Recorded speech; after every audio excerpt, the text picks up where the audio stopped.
cuidado e graça, por tua misericórdia, por esse tempo, meu Deus, por essa série de mensagens, sexo, dogma e rock and roll, a revolução sexual e a ética bíblica. Fala-nos ao coração e traz-nos, ó Deus, para as veredas antigas, os caminhos, ó Deus, que o Senhor trilhou para nós, muito antes, ó Deus, de qualquer coisa, de qualquer formação social, familiar, enfim, porque os teus propósitos são eternos. Nós pedimos que hoje à noite o Senhor abra os nossos olhos espirituais para que a gente veja, Senhor, veja e se alimente do pão vivo que desceu do céu. Mata a nossa sede, mata a nossa fome, nós pedimos hoje em nome de Jesus. Amém, amém. Podem sentar. Quem é que tem Bíblia aí? Amém. Então liga a sua Bíblia aí, a maioria de vocês tem uma Bíblia no celular. Liga a sua Bíblia, nós vamos poder acompanhar aqui também. Como é que é o tema da nossa série de mensagem? Então vamos dizer todos juntos: sexo, doc e rock and roll. A revolução sexual e a ética bíblica. Vamos ler esse texto de 2 Timóteo 3, de 1 a 5 na mensagem. 1 Timóteo 3, de 1 a 5 na mensagem. Agora são 8:36. Não seja ingênuo. Tempos difíceis vêm por aí. À medida que o fim se aproxima, os homens vão se tornando egocêntricos, loucos por dinheiro, fanfarrões, arrogantes, profanos e sem respeito para com os pais, cruéis, grosseiros, interesseiros, sem escrúpulo, irredutíveis, sem autocontrole, selvagens, cínicos, traiçoeiros, impiedosos, vazios, viciados em sexo e alérgicos a Deus. Eles vão fazer da religião um espetáculo, mas nos bastidores se comportam como animais. Já o Salmo 119, aí também na mensagem: como pode o jovem viver uma vida pura, seguindo cuidadosamente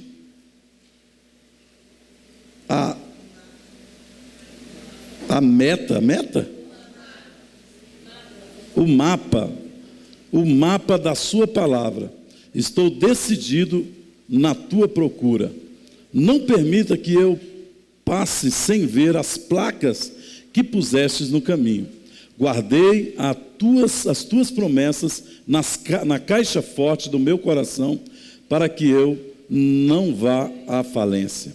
Eu decorei esse texto de Salmo 119, 11. Guardei a tua palavra em meu coração, Senhor, para eu não pecar contra ela. Deixa eu aumentar só um pouquinho aqui essa.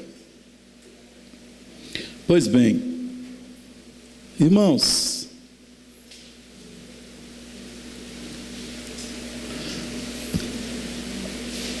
quantos de vocês já ouviu falar no festival de rock que aconteceu dos dias 15 a 18 nos Estados Unidos, chamado Woodstock?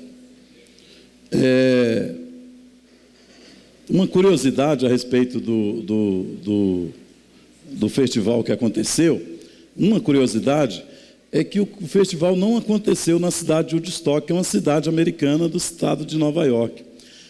Pasme, senhores, mas ele aconteceu numa cidade chamada Casa de Deus, Betel. O que é irônico, porque todos nós sabemos, ou pelo menos a maioria de nós sabe, que o lendário festival de rock Woodstock é considerado o festival mais profano, mais de produção de desvalores, principalmente na questão moral, que já se viu sobre a terra. Isso é muito curioso, porque a cidade de Woodstock provavelmente tinha um povo muito ativo. O que eles fizeram? Eles fizeram lá um abaixo-assinado, enfim, pediram, falaram, não deixaram que o festival acontecesse lá.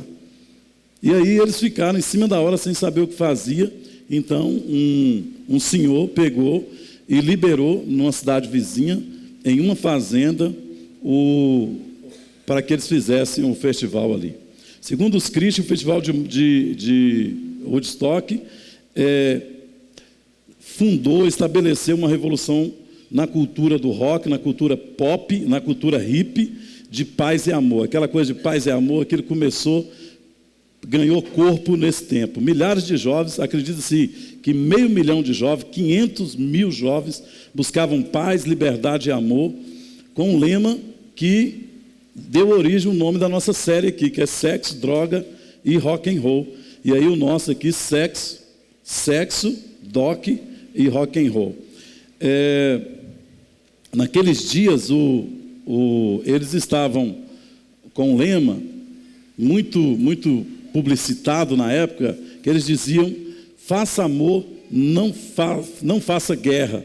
E a ideia era realmente tornar tudo que é ilícito no aspecto sexual, tudo que é ilícito, tudo que é feio sob a perspectiva nossa de cristã, ou pelo menos da sociedade da época que era formada, que era influenciada pela cultura judaico-cristã, eles estavam contra tudo isso, e a ideia não era amor por amor, mas quando eles estão falando de amor, estão falando de sexo.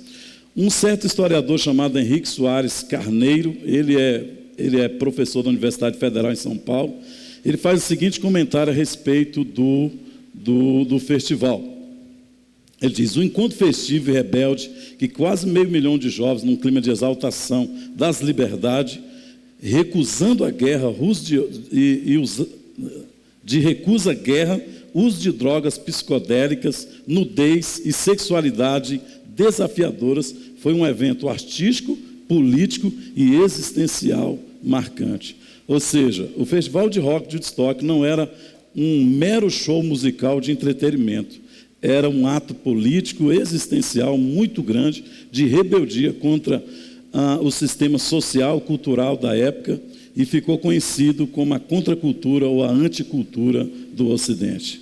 Durante aqueles dias, do final de semana de agosto de 1969, a fazenda desse tal senhor Marx, se tornou um cenário de sexo livre, praticado de todas as formas que você possa pensar. Aquela fazenda sediou aquele evento, e por todos os lados, era um dia, parece que foram dias chuvosos, então você pode ver nas fotos aí as aberrações que aconteceram naquele dia. O amor em Woodstock tinha também dimensões políticas. Eles estavam dizendo não à guerra, até porque naqueles dias os Estados Unidos estavam no Vietnã, e era uma contestação moral a todos os valores, a todos os princípios que uma cultura judaico-cristã tinha trazido para o Ocidente e que eram protegidos até ali. Esse chamado amor livre alcançou dimensões do que nós conhecemos por revolução sexual. Com os atos praticados naqueles 3 dias, irmãos, os participantes propuseram uma nova atitude diante da questão da sexualidade. A ideia era que eles não estavam somente questionando, mas eles, mais do que questionando, eles estavam rompendo com os modelos sociais de valores normativos, regulares, que a sociedade na época vivia, as famílias da época viviam. Eu não teve tempo de eu trazer aqui, mas eu queria recomendar a vocês assistirem o um seriado da Globo, pelo menos alguns capítulos. O da Globo chamado Anos Rebeldes, que mostra mais ou menos como era a sociedade naqueles dias. E o filme De Volta para o Futuro, eu acho que eu não tenho certeza, que mostra mais ou menos como eram as famílias, como eram os relacionamentos dos jovens naqueles dias, antes da implementação da revolução sexual. Esse historiador, que já citei aqui, diz que o uso de droga em Woodstock foi tão intenso, irmãos, que uma espécie de êxtase coletivo se deu ali, e nunca houve um registro de tamanha alucinação é simultânea como aconteceu naqueles dias. Um negócio assim, surreal, de fato. Eu, quando fico sabendo desses dados, porque estudei para vir aqui ministrar para vocês, eu me pergunto e pergunto a vocês também. Em sua opinião, o que pode ter vindo de bom, o que pode ter sido produzido de bom nesse ambiente? Um ambiente de muito sexo livre, um ambiente de muita droga e de muita música que fazia apologia a todas essas coisas e muitas outras. O que esse lugar, o que esse festival poderia ter produzido? É claro que, pensando na revolução sexual, não foi o festival de Woodstock que criou a revolução sexual. De jeito nenhum. Não foi ela que inventou. Agora, o festival é como se fosse um marco, como se fosse uma pedra que estabeleceu a consolidação da revolução sexual. Até porque, irmãos, há quem diga que a revolução sexual ela vem sendo fomentada, ela vem sendo construída ao longo de muitos anos. Eu, em particular, acredito que ela começa logo depois da efetivação da Reforma Protestante. Mas, assim, historiadores vão dizer que a revolução sexual começa no século XVIII. Eu tenho uma impressão que, quando a Reforma Protestante foi estabelecida no século XVI, a partir de 1517, eu penso que o Satanás fez o seguinte, fez um projeto: olha, isso aqui vai atrapalhar os meus planos, isso aqui vai atrapalhar meu projeto, e eu vou ter que fazer um plano que bagunce a vida da sociedade e também faça a igreja andar em câmara lenta. E Satanás começa então esse plano e torna toda perversão sexual algo legítimo e algo normal. A grande questão da revolução sexual é tornar todo tipo de perversão sexual como algo normal e algo legítimo. O que é então a revolução sexual? Formalmente, a revolução sexual, ou a liberação sexual, é uma perspectiva social que desafia os códigos tradicionais de comportamento relacionado à sexualidade humana e aos relacionamentos interpessoais. Num período muito curto, e por isso que se chama de revolução, porque uma revolução é algo que é capaz de, em muito pouco tempo, mudar padrões que foram estabelecidos há séculos, que estão consolidados há séculos. E a revolução sexual fez isso num período assim, de 20 anos, nas décadas de 60 e na década de 70. Esse fenômeno, ainda que centrada na Inglaterra, na França e nos Estados Unidos, espalhou por todo o mundo ocidental as suas drásticas mudanças a respeito das relações sexuais, muitas das quais, meus irmãos, e essa que é a questão, se tornaram normais, normativas, e não só para as famílias tradicionais, mas também para muitos crentes. Essa é, para mim, o maior lamento. Você chega, por exemplo, não é que você cai de paraquedas, você chega na sua geração assim. Quando você chega, a impressão que você tem é que tudo que existe, tudo que se tem, todos os valores que existem, sempre foi daquele jeito, certo? E aí, por isso, eu li esses textos aqui, principalmente o texto de Salmo 119, porque como o jovem vai manter puro o seu caminho? Observando segundo a palavra de Deus, segundo as veredas do Senhor. Porque a gente chega na nossa geração, e toda geração tem produção de muito pecado, mas eu penso que a partir da revolução sexual, as nossas gerações a partir daí, elas são muito mais podres do que as demais, e nós nascemos dentro disso, achando que todas essas coisas são normais, todas essas coisas são legítimas. Deve ser dito, irmãos, que a revolução sexual começou, se desenvolveu, ganhou força e não apresenta mínimos sinais de abatimento. Na verdade, ela está a cada dia ficando mais forte. A revolução sexual, sob a perspectiva cristã, é um fenômeno orquestrado por Satanás, já disse isso, e produzido pelo homem, principalmente a partir da Segunda Guerra Mundial. E o desejo é tornar qualquer tipo pervertido de envolvimento sexual normal e legítimo e institucionalizado, o que foi feito pelo estabelecimento de uma nova cosmovisão da sexualidade.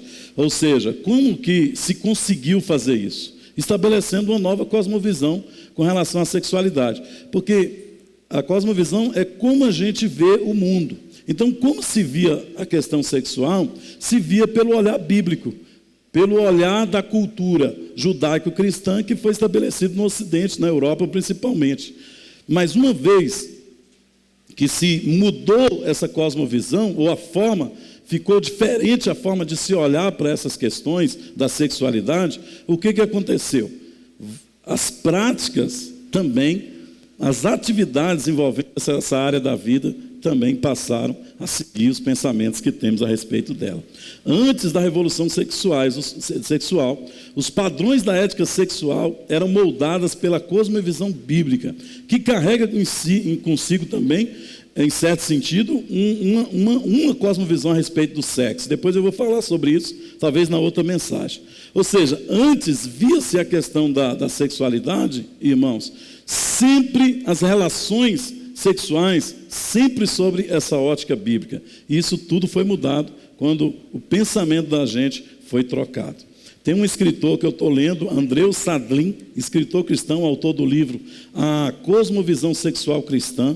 Ele diz que a revolução sexual é a revolução mais significativa do Ocidente desde a Revolução Francesa. Você sabe que a Revolução Francesa, acho que aconteceu em 1789, alguma coisa assim, e ela moldou a vida, a sociedade em muitos aspectos, porque ela foi muito política e muito social, certo? O Estado, que era sacralizado, que vivia em unidade com a igreja, com a religião, foi definitivamente secularizado, e isso trouxe mudanças assim, muito marcantes para a vida da gente, das quais a gente vive até hoje, e até entende que sempre foi assim, mas não foi. A partir da Revolução Francesa, muita coisa mudou. Mas esse autor vai dizer que, como a Revolução Francesa, só a Revolução Sexual é que trouxe tantas mudanças para o dia a dia das pessoas. Irmãos, isso porque, segundo ele, o nosso pensamento amplo sobre a vida não molda apenas a visão sobre a sexualidade humana. A visão da sexualidade humana é que molda o restante do nosso pensamento. Deixa eu explicar isso. Ele está dizendo que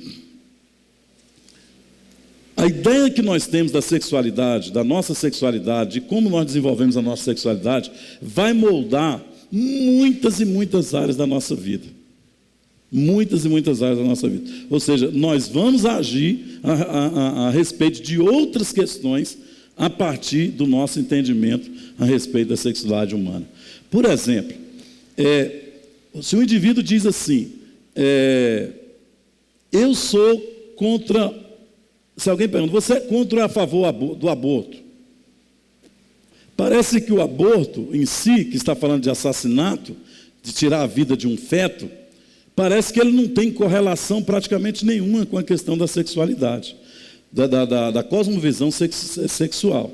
Porém, quando se busca os valores que a cultura pós-revolução sexual fala a respeito dos direitos da mulher, então você muda a sua opinião a respeito do aborto, porque se você já tem a cosmovisão da revolução sexual a respeito da questão sexual, então você passa a entender o aborto como uma coisa também viável em função do seu pensamento a respeito da sexualidade e dos direitos femininos. É incrível isso. E nós vamos sendo moldados por isso, devagar e sem muito alarde. E ele está dizendo, em outras palavras, que essas mudanças drásticas e absurdas, elas aconteceram não é só porque nós mudamos a nossa cosmovisão da vida, mas principalmente porque a cosmovisão que tínhamos a respeito do sexo, da questão sexual, foi mudada. Quando a visão que tínhamos a respeito do sexo, meu irmão, foi alterada, muitas outras áreas da nossa vida foram alteradas também. E eu podia passar aqui dando muitos exemplos a respeito disso para vocês. Mas é possível que ao longo da série aqui, a gente vá passando e dando alguns exemplos. 300 anos de avanço em busca pelo prazer. Os fatos e ideias que fizeram a revolução sexual ser o que é. A revista Época fez uma reportagem fazendo uma espécie de linha do tempo do estabelecimento da revolução sexual. E ela começa dizendo que em 1700, os iluministas deduzem que o sexo faz parte da natureza e é essencial para a felicidade. Em 1905, com os 3 ensaios sobre a sexualidade, Freud põe o sexo na raiz da psicologia humana. Mas para mim, o que teve mais impacto e que mais contribuiu para fincar, para criar bases fortes a respeito da revolução sexual, foi o que aconteceu em 1948. Alfred Kinsey publica um relatório sobre a vida sexual dos americanos. O controverso relatório de Kinsey, que para uns era um grande pesquisador, mas para outros um devasso, um fraudador da ciência, que foi a coisa assim, ao meu ver e ao ver de muita gente, a coisa mais marcante, talvez o ato mais importante nesse processo de construção do estabelecimento da revolução sexual. Se você quiser ver alguma coisa sobre isso depois, você vai ver. Ele fez 2 relatórios, um sobre a relação sexual, a sexualidade do homem, depois sobre a sexualidade da mulher. Ele foi ovacionado no primeiro relatório, no primeiro livro, quando falou sobre a sexualidade do homem. E depois que ele foi denunciado, porque ele próprio era bissexual, não é uma pessoa já com essa frouxidão naqueles dias, e ele também, as entrevistas que ele fez com aquelas milhares de pessoas, ele sempre procurou as pessoas mais liberais no quesito sexualidade para entrevistar. E ele colocou aquilo como se fosse uma realidade de toda a comunidade americana na época. Mas daí surge então vocês podemos dizer, essa matéria, essa ciência, né, a sexologia, e ele vai criar essas bases, ao meu ver, para a construção desse mal terrível chamado revolução sexual. Em 1968, na França e em outros lugares do mundo, jovens estudantes lutam para poderem fazer sexo e política do jeito que eles bem entenderem. Em 1969, a gente já falou, acontece o Festival de Rock Woodstock, lá em Bethel, não é em Woodstock. 1979, 75 mil pessoas participam em Washington de uma marcha pelos direitos gays e lésbicas. Há quem diga que a primeira marcha de gays e lésbicas aconteceu em 1970, ou seja, um ano depois. Eu não sei, o registro que eu vi é que a primeira acontece em 1979. Mas enfim, o certo é que elas aconteceram. E não são mais com 75 mil pessoas, mas com milhões de pessoas. A revolução sexual considerava a ética sexual cristã, que modelava a cultura ocidental, retrógrada, sufocante e inimiga da boa vida. Se alguém quer ter uma boa vida, então não pode estar dentro dos limites que a cultura ocidental impunha. Seu objetivo era tratar o sexo como uma recriação individual, um fim em si mesmo. Sendo o sexo um fim em si mesmo, os limites em torno do sexo deveria ser, aliás, não devia ter limites em torno do sexo, porque ninguém poderia ser constrangido a respeito da sexualidade com ele e com outra pessoa, desde que isso fosse consensual. Então, quase todas as formas de sexo consensual entre adultos, irmãos, foram normatizados pela revolução sexual. A revolução sexual modelou toda a paisagem social do Ocidente. as expectativas dos homens diante da vida, os papéis das mulheres, o planejamento da gravidez no casamento, o destino dos nascedouros ou dos fetos, a autoridade da família, a prevalência da pornografia, os ritos de namoro e cortejo entre os jovens e a moda, entre outros. Eu queria parar um pouco sobre os ritos de namoro e cortejo entre os jovens. O que acontece?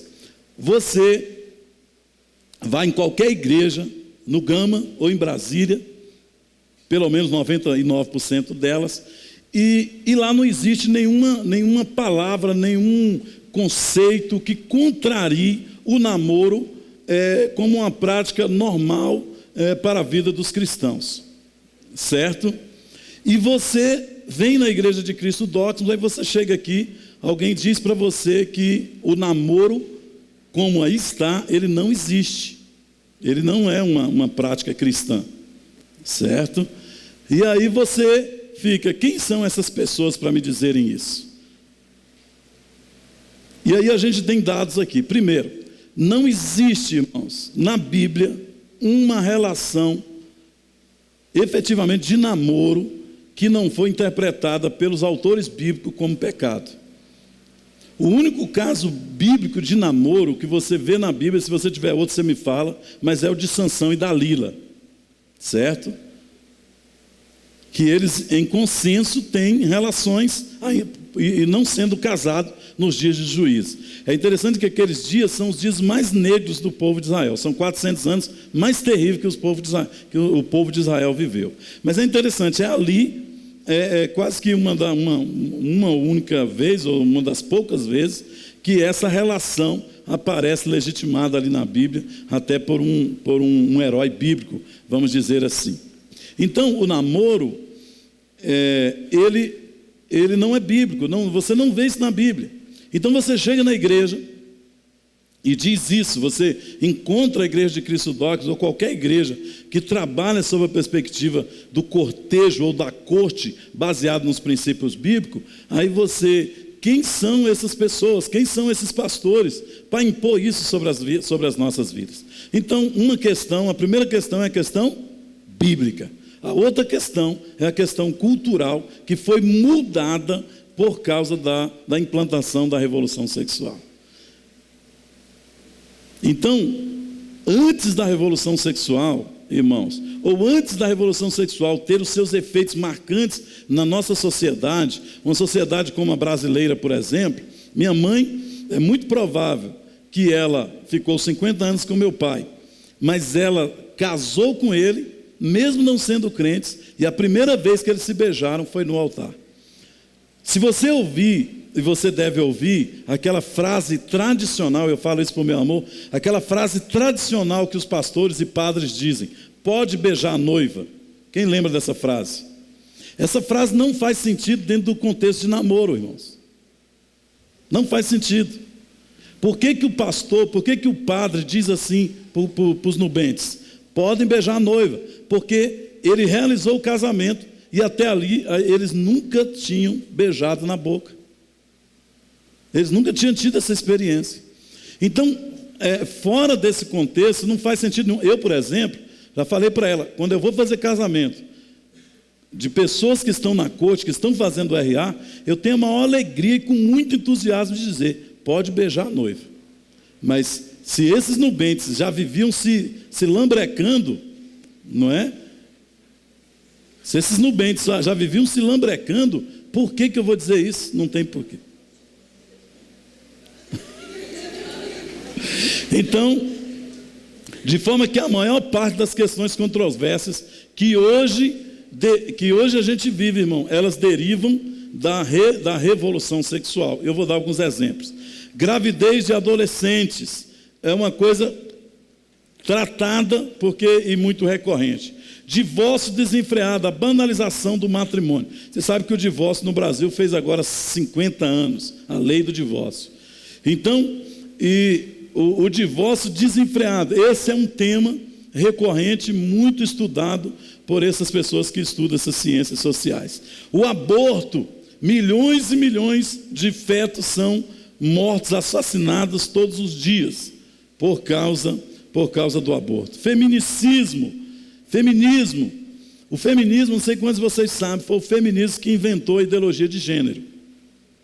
Você pode colocar assim, na internet, o feminismo e a ideologia de gênero. Você vai entender por que agora, por exemplo, em São Paulo, eles fizeram uma cartilha para a escola pública e entre os estudos da matéria lá para criança de 9 a 11 anos, estava dizendo que os bebês, eles não nascem com sexo, porque o sexo biológico da criança não determina o sexo de fato de uma pessoa. O sexo do indivíduo vai ser desenvolvido à medida que ele vai amadurecendo. Então, uma loucura dessa, um absurdo dessa.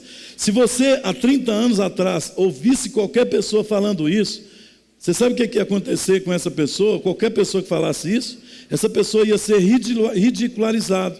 Ele não podia ser nem ao menos considerado. Mas hoje, irmãos, os intelectuais, os escritores estão considerando essas coisas. Então chega a ser ouvido aqui, a revolução sexual foi algo arquitetado realmente por Satanás no inferno, para tornar absurdos como esse coisas normativas e naturais e normais e institucionais. Inseminação de óvulo, inseminação artificial, fertilização in vitro e doação de esperma. Esses são temas recorrentes e que se fala muito nos dias de hoje. Isso tudo também é produto da revolução sexual. Pornografia, a homossexualidade, o casamento entre pessoas do mesmo sexo. Imagine você falar do casamento entre pessoas do mesmo sexo antes da revolução sexual, antes de 1960. A bigamia, a poligamia, as pessoas agora vão para os programas de auditório, como daquele Serginho Grusman, e chega lá, a mulher leva os seus 3 maridos, não é? E fica se apresentando ali, achando que está abafando, que está fazendo tudo certo. O homem, por sua vez, leva a esposa que tem, né? E essa esposa leva agora uma esposa que ela tem também. Essas configurações que eles dizem que são familiares. Irmãos, isso é tão absurdo que não entraria na cabeça nem de um adolescente, mas gente inteligente, intelectualmente falando, essas pessoas estão admitindo isso com muita naturalidade. Você sabe como é o nome disso? Isso é uma potestade. Isso é uma potestade que tomou conta da sociedade. É tão complicado dizer isso, mas podem ter certeza, irmãos, que mais cedo ou mais tarde, um outro tema que vou citar aqui agora, mais cedo ou mais tarde, a pedofilia vai ser legalizada. Diga comigo, misericórdia. Eu diria para você, por exemplo, há países como a Holanda que tem partidos pedófilos lutando para isso, em muitos outros lugares da Europa. É uma legalização gradual. Aquele homem que estava nu lá em São Paulo, lá como é o nome daquele museu, né? Não, acho que foi no Museu de Artes Contemporâneas, eu acho. A criança nua a arte lá, o homem nu e a criança. Aquilo, eu vi, por exemplo, o Caetano Veloso falando a respeito daquilo. Não tem nada a ver, que aquilo é arte. Essa coisa da ideologia de gênero, que depois que a criança decide qual sexo vai ter, você realmente tem dúvida que um dos projetos dessa revolução maligna, diabólica, é tornar a pedofilia uma coisa legal? Porque todo tipo de perversão sexual, a ideia é tornar todo tipo de perversão sexual uma coisa natural, normal, legalizada e institucional. Não se pode imaginar, irmãos, uma cultura ocidental à parte da revolução sexual. A gente hoje não consegue imaginar uma cultura, a gente que eu falo, uma sociedade que vivemos, uma cultura sem a revolução sexual. Já disse que nenhum outro fator além da Revolução Francesa, foi tão marcante, tão capaz de moldar o mundo que vivemos do que a revolução sexual. Isso impacta a gente, enquanto igreja, de uma maneira tão tal, que é muito comum o indivíduo, crente, batizado no Espírito Santo, batizado nas águas, ele não conseguir ver um rapaz, ver a vida sem essa perspectiva da relação sexual, mesmo ele vindo no culto todo domingo e adorando a Deus. Mas nós vamos falar mais sobre isso. O impacto social da revolução sexual. A revolução sexual é celebrada em quase todos os aspectos como uma conquista, uma evolução necessária para a sociedade moderna. Libertou as mulheres da escravatura da sua fertilidade e proporcionou a elas oportunidades pessoais e profissionais. Libertou os homens das cadeias que consistia em terem que assumir as suas responsabilidades quando com essas mulheres entravam sexualmente. Alguns problemas sociais que estão diretamente ligados à revolução sexual. Primeiro, a proliferação de doenças sexualmente transmitíveis. Irmãos, não antes da revolução sexual se via casos de doenças sexualmente transmissíveis.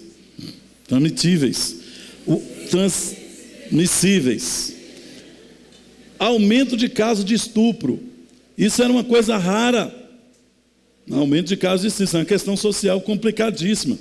Aumento de adolescentes grávidos, acompanhamento e acompanhada, ou a evolução da gravidez da adolescente vai culminar num aborto que vai dar a ela um bocado de problema psicossomático, um bocado de problemas emocionais e por aí vai, onde uma pessoa desde jovem, muito jovem, fica marcada para sempre. O aumento das taxas de divórcio, da promiscuidade, nos meios de juventude principalmente, as irresponsabilidades dos pais de famílias, de mulheres e de homens também.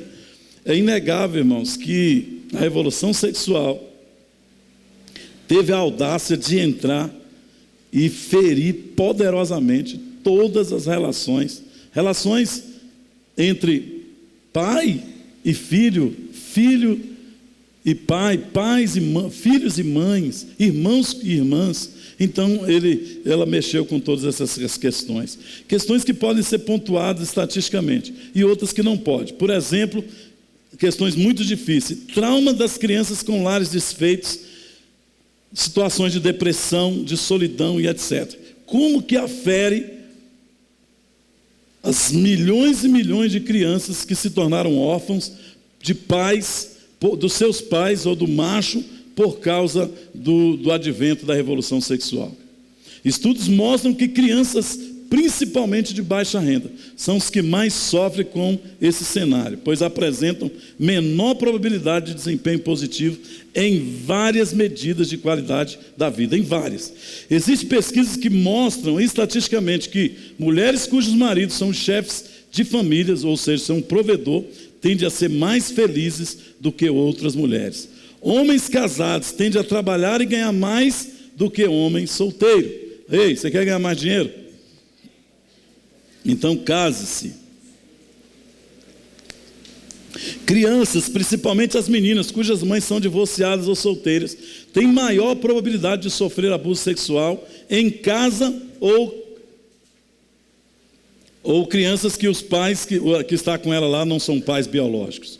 Um estudo na Suécia publicado por uma revista médica britânica em 2003, apontou que as crianças que nascem em famílias que foram desfeitas, em comparação com aquelas que vivem em famílias intactas, eram 2 vezes mais propensas a sofrer distúrbios psiquiátricos, doenças, tentativa de suicídio, alcoolismo, drogas e coisas do tipo, além de confusão a respeito da sexualidade.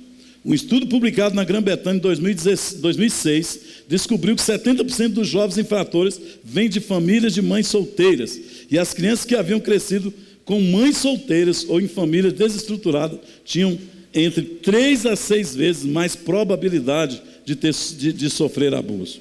A infância em família destruída, afirma o relatório, tem mais propensão para ser infeliz, para a violência, para o abuso, para dívidas, drogas, problemas com álcool, bem como alto nível de ansiedade, depressão, pensamentos suicidas e doenças mentais. São tantas coisas que a gente podia ficar aqui falando, como um artigo recente de estudo que foi feito nos Estados Unidos, em Israel, na Suécia, que foi publicado em uma revista, que diz que as crianças que viviam com ambos o pai, pai e mãe, tiveram significativamente menos problemas comportamentais, psicológicos, do que aquelas que viviam só com as suas mães, só com a mãe ou só com o pai. É possível que as mulheres sejam aquelas que carregam o fardo pesado a respeito ou diante das mudanças que a revolução sexual trouxe. O que é paradoxo, né? Ou é paradoxal, porque as mulheres acharam isso num primeiro momento muito bom, por causa da libertação feminina, a questão da pílula, né? Dos anticoncepcionais e tal. Mas é interessante, as mulheres hoje têm mais liberdade sexual, como os homens, mesmo antes da revolução sexual, que sempre tiveram mais liberdade sexual. Elas agora, ou pelo menos nas últimas décadas, elas têm essa liberdade, mas são as pessoas, o gênero mais infeliz.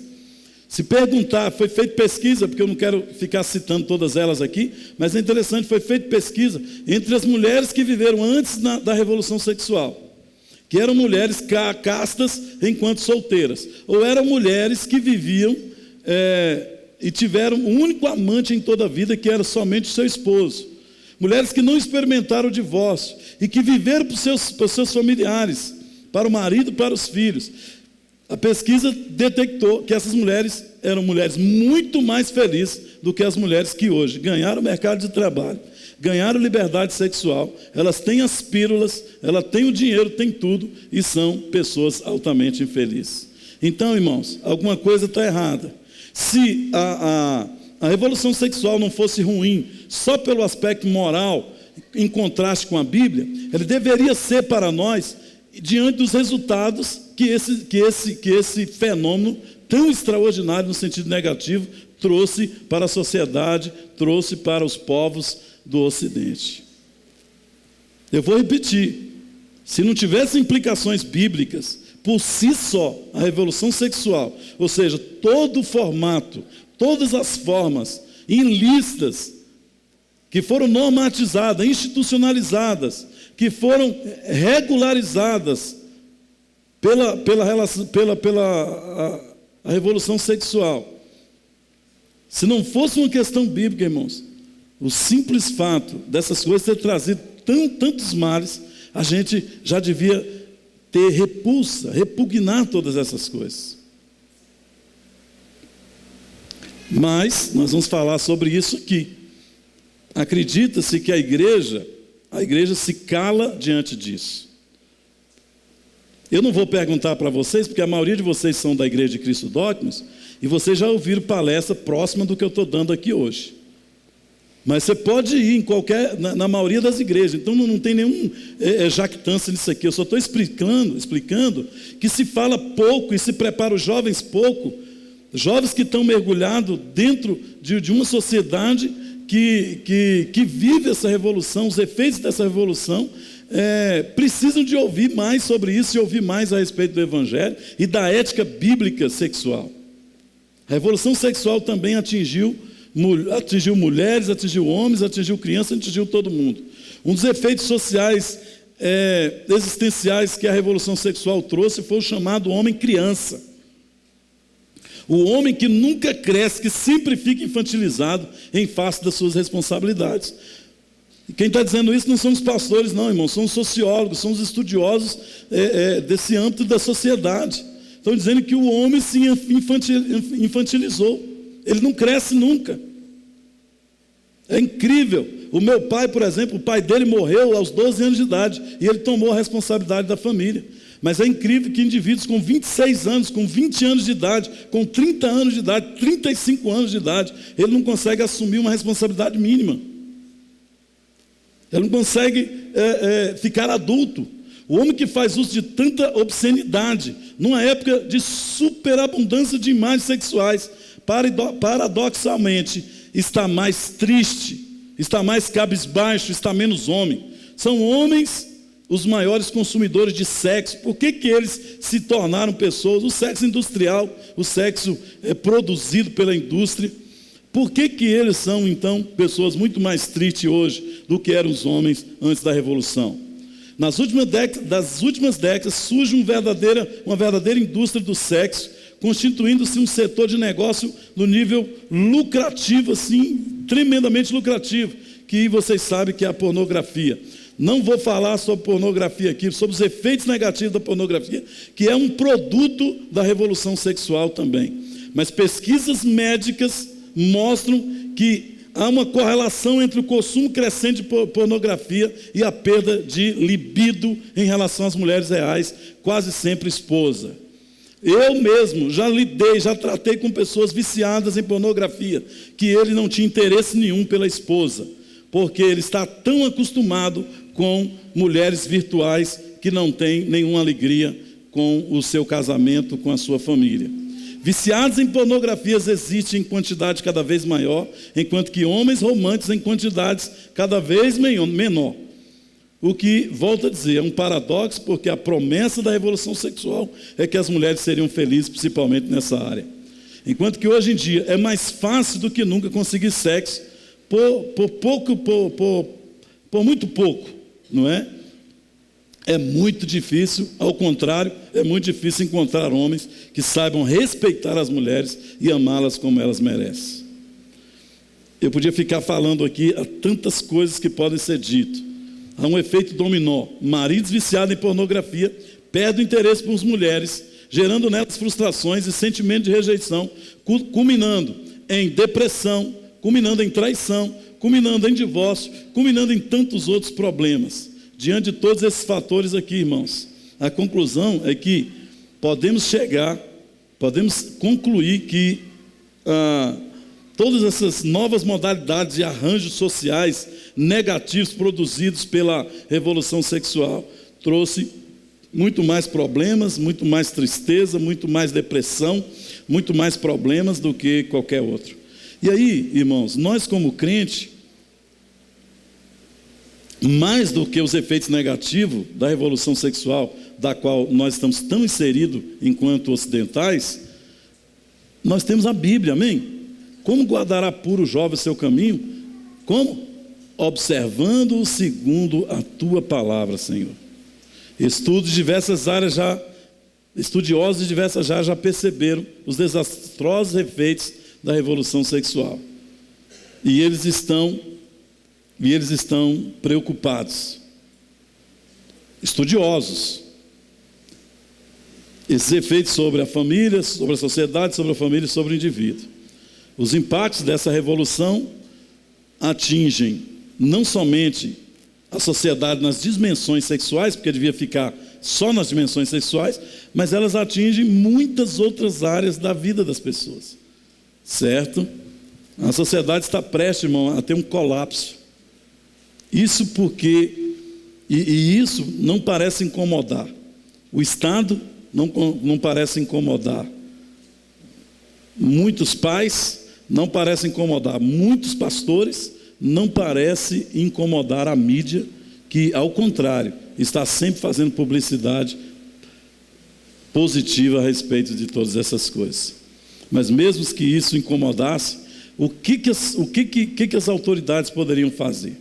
Eles podem fazer algumas coisas, mas assim, quem vai poder fazer muita diferença vai ser a igreja, a partir de uma consciência de sal da terra e de luz do mundo. Uma consciência de saber quem nós somos.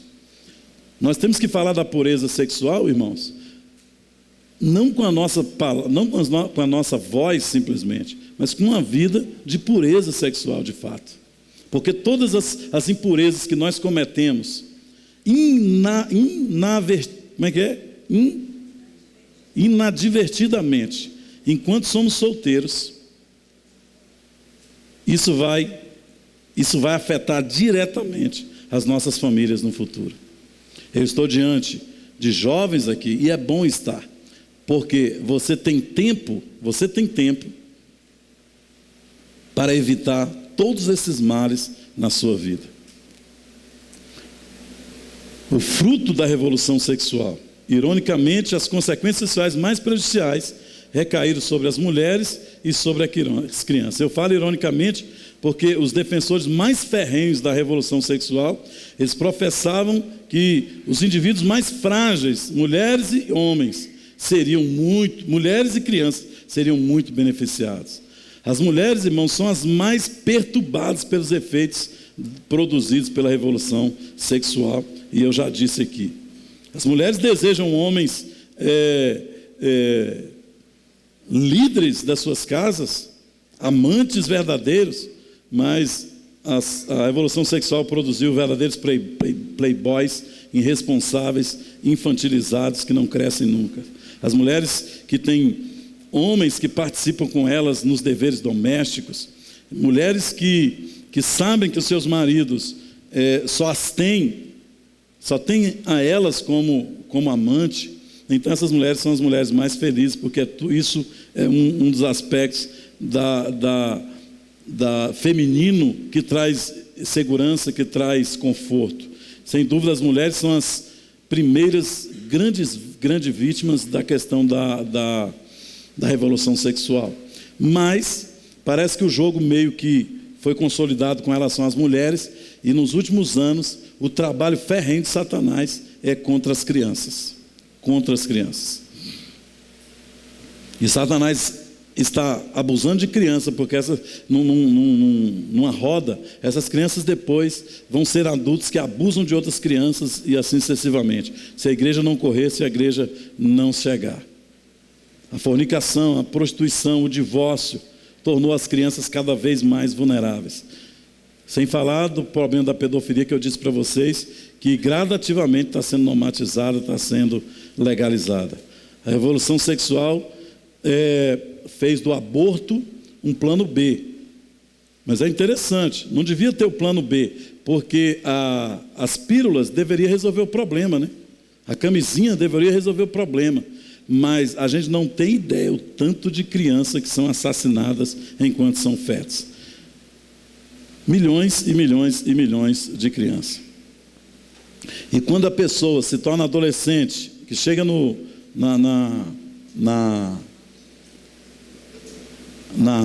na escola, no nível médio, ou chega no nível de universidade, a coisa não fica melhor, não, fica pior.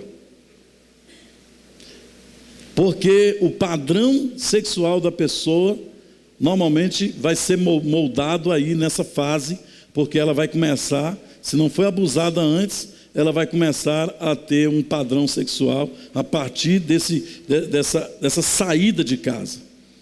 Porque acredita-se que até os 7 anos, a criança ela está colada na mãe.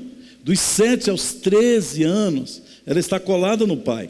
Mas depois, a partir dos 13 anos, então, ela sai para fora. Socialmente ela sai. E lá é que ela encontra os amigos, ela encontra o mundo, ela encontra... Se ela foi bem preparada, porque a gente acha que quem vai preparar a criança é a igreja. Mas a responsabilidade de preparar a criança para enfrentar esse momento a partir dos 13, quando ela sai, é a família. Mas a família está desestruturada. Como é que a família vai fazer isso? E aí é salutar que falemos aqui hoje, irmãos, porque todos vocês, ou pelo menos a maioria que está aqui, vão formar família nos próximos poucos anos.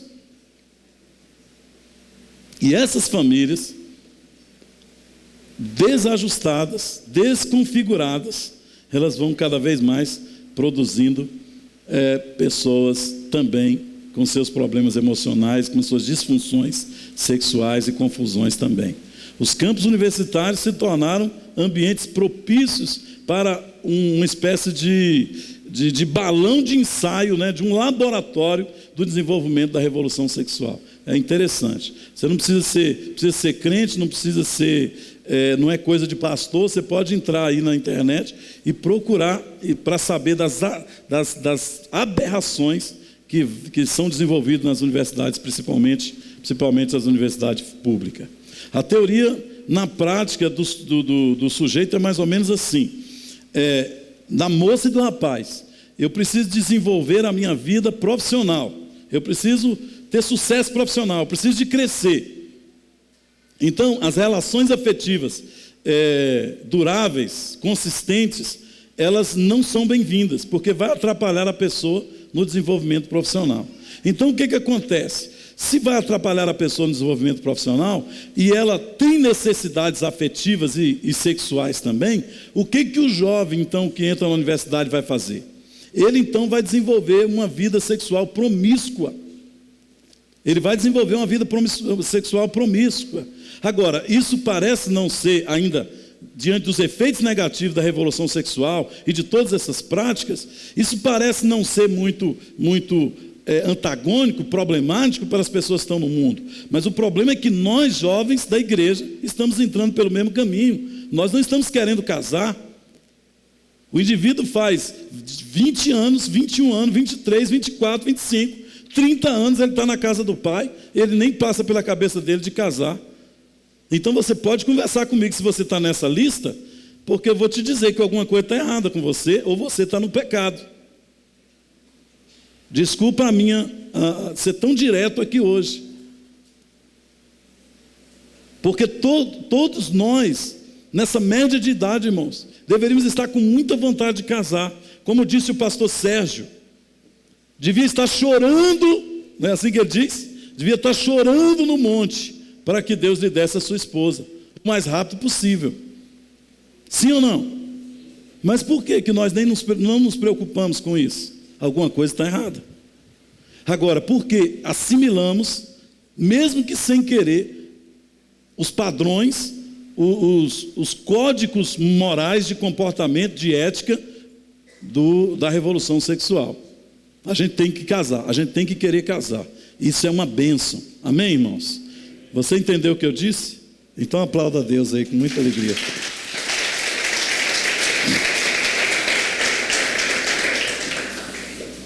A mensagem que a revolução sexual manda para os jovens é: divirta-se sem culpa, que as mulheres e as crianças sofram as consequências no futuro.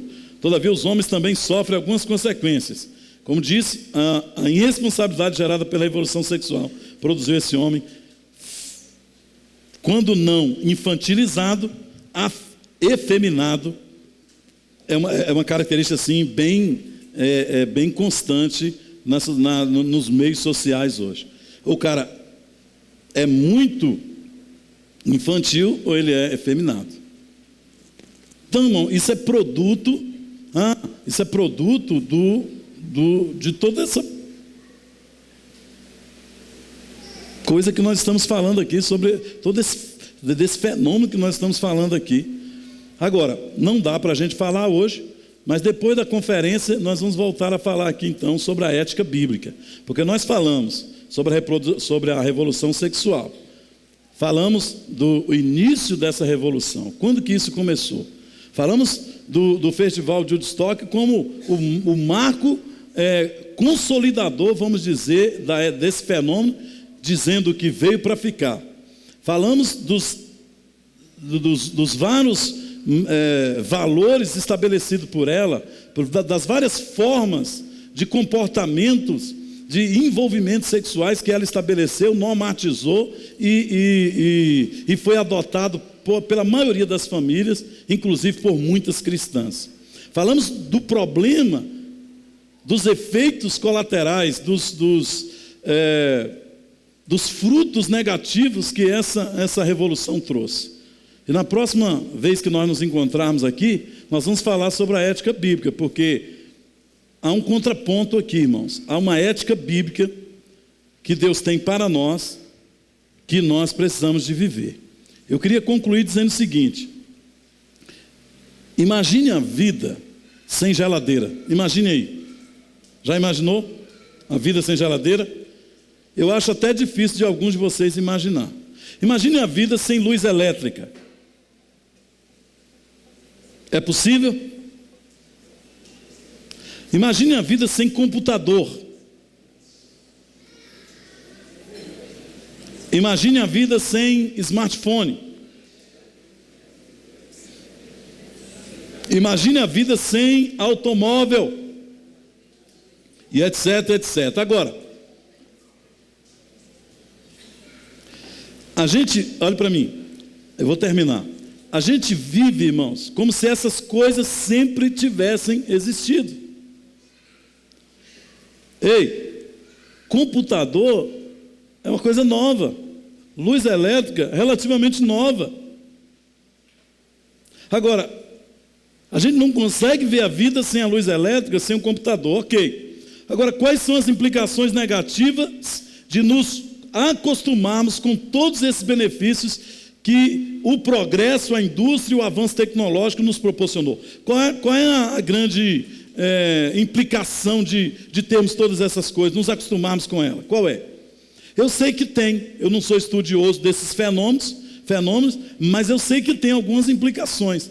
Mas, certamente, essas implicações quase não terão efeitos morais, não vai comprometer a nossa vida, a nossa relação com Deus, quase que sempre, certo? Agora, quais são as implicações, meus irmãos, de vivermos na prática de todas essas inovações éticas, morais, nos nossos relacionamentos sexuais, que foram trazidos pela revolução sexual? Me responda, ou responda para você.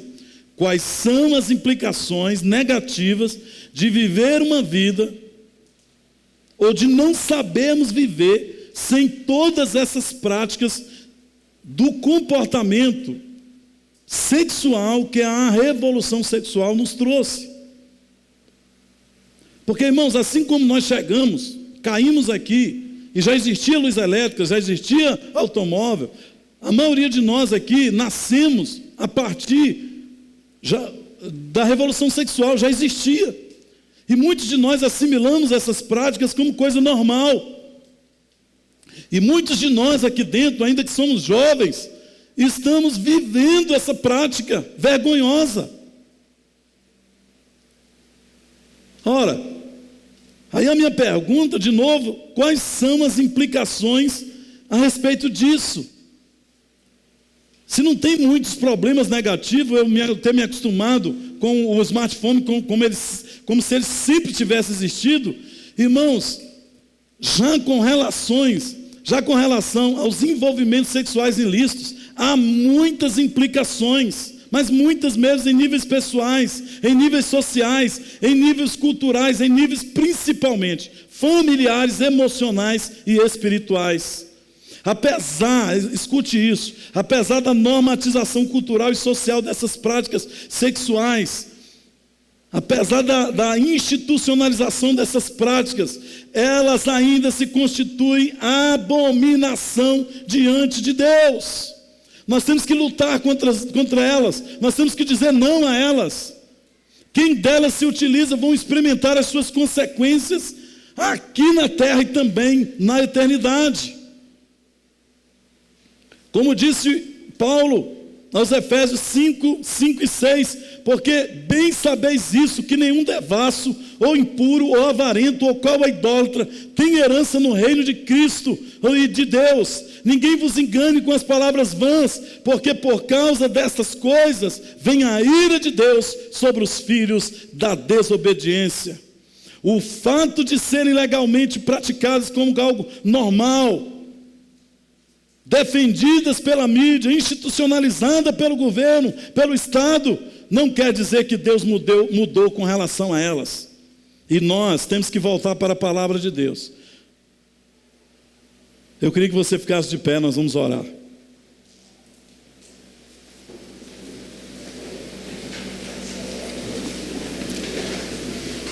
Feche os seus olhos aí onde você está. Eu e você somos altamente beneficiados hoje à noite, e eu e você somos altamente beneficiados pela palavra de Deus, por ser igreja. Uma coisa muito importante, irmãos, com seus olhos fechados, ouça isso. Ao observarmos, é que a doutrina do pecado transcende o tempo, a cultura, a geografia e as gerações. A lei moral de Deus, meus irmãos, foi cumprida por Jesus, mas jamais foi abolida. O que era pecado na Idade Média, continua sendo pecado ainda hoje na pós-modernidade. O que era pecado, ou o que é pecado na Europa, é também pecado aqui no centro-oeste do Brasil, ou em qualquer outro lugar. Deus nos deu um padrão, queridos, uma ética sexual cristã. Estaria essa ética ultrapassada? Se a ética cristã está ultrapassada, então o cristianismo também está ultrapassado. Nós sabemos que a Bíblia é a palavra de Deus, inerrante, infalível, e os seus imperativos éticos, meus irmãos, da mesma forma. Chega seu ouvido aqui. Eu amo você que veio aqui hoje. Sabe por quê? Porque você quer a ética cristã. Você quer dizer não à revolução sexual e todos os efeitos e práticas e valores que ela publica e que ela afirma. Mas Deus está chamando uma geração, como disse a sua palavra: aquele que está sujo, se suje ainda, mas aquele que é limpo, aquele que é puro, se purifique mais.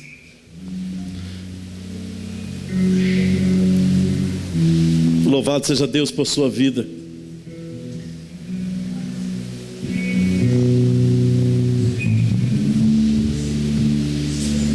Então vi outra voz do céu que dizia: sai dela, você, povo meu, para que vocês não participem dos seus pecados, para que as pragas que vão cair sobre ela não os atinja. Esse texto de Apocalipse, capítulo 18, 4, está falando, irmãos, está falando da grande Babilônia, que é sinônimo, que é figura de depravação moral e religiosa. Muito obrigado por você ter vindo aqui hoje, ouvido essa palavra, porque você é daqueles que Deus está produzindo. Como no dia de Elias. Elias disse assim: só sobrou eu quero morrer. E Deus disse para ele assim: Elias, eu guardei 7.000 que não se dobraram a Baal. Louvado seja Deus. Deus tem guardado a tua vida, filho. Amém? Eu vou orar por você. Eu queria que vocês dessem as mãos aí no corredor.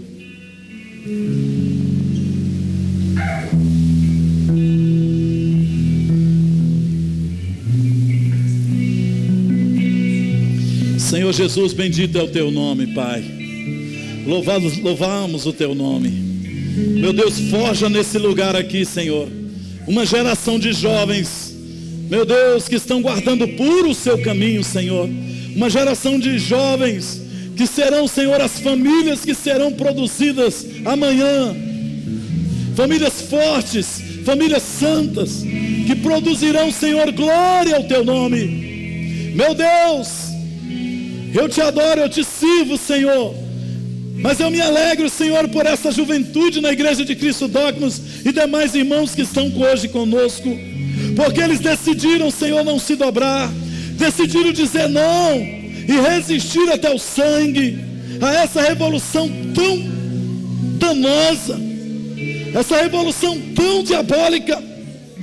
Ainda que eles nasceram, Senhor, em uma sociedade, em um tempo, em uma geografia mergulhada por nela, eles dirão não, Senhor, porque eles têm um referencial, o referencial da tua palavra.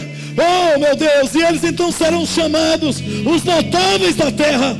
O Senhor usará a vida deles, porque eles ocuparão lugares importantes nas cidades, nos estados. Eles serão os notáveis da terra. Meu Deus, eu creio, meu Deus, que o Senhor está levantando aqui jovens, homens, meninas, meninos, moças e rapazes, cheios do teu Espírito, cheios da tua graça, que radicalmente decidiram dizer não ao pecado, dizer não a toda legalidade, dizer não, Senhor, a toda normatização perversa de sexo ilícito, de impureza, por palavras, por vida, por gestos, e que eles marquem, Senhor, a geração deles, a partir de uma consciência de serem sal na terra e serem luz do mundo. E como Paulo disse a Timóteo: tu, porém, meu filho, que você possa ouvir essa exortação hoje e viver para a glória do Senhor,